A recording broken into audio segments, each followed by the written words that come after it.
Bismillahirrahmanirrahim. Assalamualaikum warahmatullahi wabarakatuh. Suatu lembaga di Arab Saudi membangun ulang kediaman Rasulullah di Madinah. Replika dibuat sepersis mungkin dengan aslinya, berdasarkan petunjuk dari sejumlah hadis dan kitab-kitab. Rumah Rasulullah yang berada di Madinah tersebut terletak di pojok dari areal Masjid Nabawi yang sekarang ini dijadikan makam beliau. Hanya berbentuk kotak dengan dinding kasar dan kusam, dan pada bagian dalamnya jauh dari kata mewah karena hanya terdapat beberapa barang yang selalu digunakan setiap hari. Disitulah Rasulullah hidup, tinggal dan beristirahat dikala lelah. Tidak ada perabotan mahal, ukir-ukiran mewah, atau bahkan kasur yang empuk di dalam ruangan, yang diperkirakan hanya berukuran panjang tidak lebih dari 5 meter, dengan lebar hanya 3 meter, serta tinggi 2,5 meter. Ukuran tersebut seperti yang pernah dituturkan oleh salah seorang sahabat Nabi, Daud bin Qais. Saya melihat kamar Rasulullah SAW, atapnya terbuat dari pelepah kurma yang berbalut dengan serabut. Saya perkirakan lebar rumah ini kira-kira 6 atau 7 hasta. Saya mengukur luas rumah dari dalam 10 hasta, dan saya kira tingginya antara 7 dan 8. Saya berdiri di pintu Aisyah. Saya dapati kamar ini menghadap maghrib. Tempat tidur. Di dalam rumah Rasulullah hanya ada satu tempat tidur sederhana dengan kaki-kaki yang terbuat dari kayu. Di samping tempat tidur tersebut terdapat tikar kasar yang terbuat dari pelepah kurma dan sebuah bantal yang terbuat dari kulit berisikan serabut ijuk kurma. Dikisahkan pernah satu hari Sayyidina Umar bin Khattab radhiyallahu anhu menjumpai Rasulullah sedang berbaring dengan alas dan bantal yang jauh dikatakan layak, dan hal itu membuatnya bersedih kemudian menangis. Tatkala melihat Umar menangis, Rasulullah bertanya, "Kenapa engkau menangis?" Umar menjawab bahwa dia tidak tega melihat Rasulullah tidur atau beristirahat dengan alas yang jauh dari kata al-qadarnya itu, sedangkan banyak raja dan orang kaya yang justru bergelimang harta. Namun Rasulullah dengan tersenyum menjawab ucapan Umar, "Apakah engkau tidak rela jika kemewahan itu untuk mereka di dunia dan untuk kita di akhirat nanti?"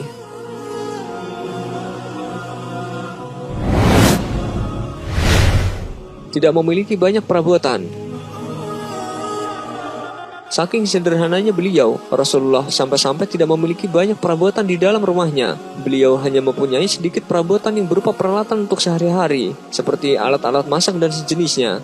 Peralatan-peralatan tersebut pun juga bukanlah yang terbuat dari emas atau tembaga, melainkan hanya berbahan dasar tembikar atau kayu saja. Alat atau perabotan tersebut diletakkan di sebuah tempat tidur beliau karena memang tidak cukup untuk menyimpannya.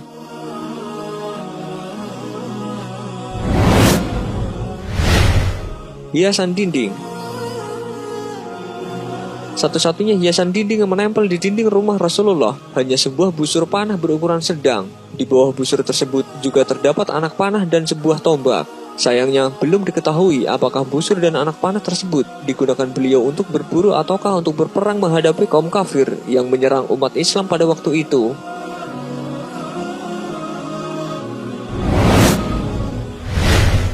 Atap yang sederhana.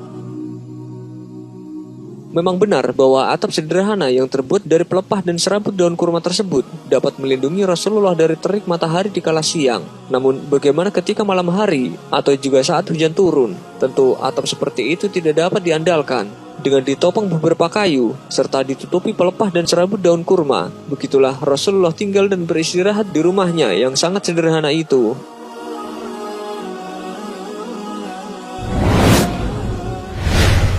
Tidak memiliki pintu.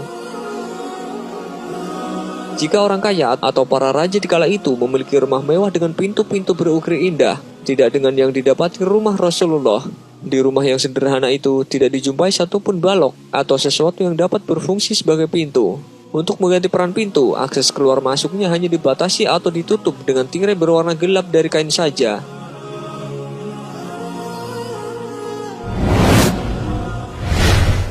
Lantai tanah liat. Selain dindingnya yang terbuat dari tanah liat, lantai rumah Rasulullah juga menggunakan material yang sama, dengan dilapisi oleh alas ala kadarnya yang terbuat dari bahan-bahan alam lain yang tidak terlihat berdebu. Terkadang Rasulullah harus tidur beralaskan pelepah kurma di atas lantai yang tidak rata tersebut. Tentu saja dengan keadaan seperti ini, mungkin tidak hanya Umar saja yang menitikkan air mata, siapa saja yang melihatnya juga akan merasa terenyuh yang mendalam. Rasulullah menjalani hidupnya dengan cara yang sangat sederhana, jauh dari kesan penguasa. Sebagai pemimpin umat, dia tidak tinggal di rumah mewah, apalagi istana yang megah. Sebaliknya, Rasulullah tinggal di rumah yang hampir menyerupai gubuk dan sangat sederhana sekali.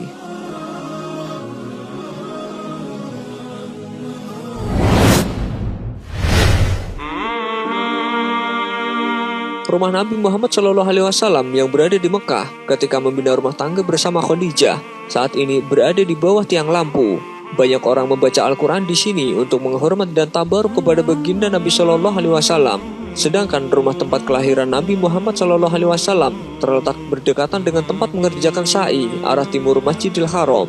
Kawasan ini dikenali sebagai Suq Al-Lail atau Sib Ali. Kini dibangun sebuah perpustakaan dengan nama Maktabah Makkah Al-Mukarramah. Beginilah kondisi rumah Rasulullah sebelum diruntuhkan.